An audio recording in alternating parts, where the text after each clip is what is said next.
దుర్గాదేవి నవరాత్రుల్లో 7వ రోజు కాలరాత్రిదేవి. కాలం అంటే మరణం లేదా అంతం. రాత్రి అంటే అంధకారం. కాలరాత్రి అంటే అంధకారం, పాపం, రాక్షసత్వాన్ని నాశనం చేసే శక్తి. కాలరాత్రిదేవి కథ. మహిషాసుర వధ తర్వాత శుంభ, నిశుంభులు, రక్తబీజుడు వంటి రాక్షసులు మళ్లీ దేవతలను బాధించసాగారు. వారి హింసను నివారించడానికి దేవి తన ఉగ్రరూపం కాలరాత్రి అవతారం ధరించింది.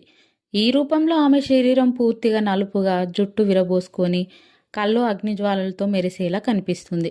ఆమె శ్వాసతో అగ్నిజ్వాలలు బయటికి వస్తాయి. రాక్షసులు ఆమె రూపం చూసి భయంతో వణికిపోయారు. ఆమె శుంభ, నిశుంభ, రక్తబీజుడు వంటి శక్తివంతమైన రాక్షసులను సంహరించింది. కాబట్టి కాలరాత్రి దేవిని ఉగ్రదేవి, రక్షకదేవి అని పిలుస్తారు.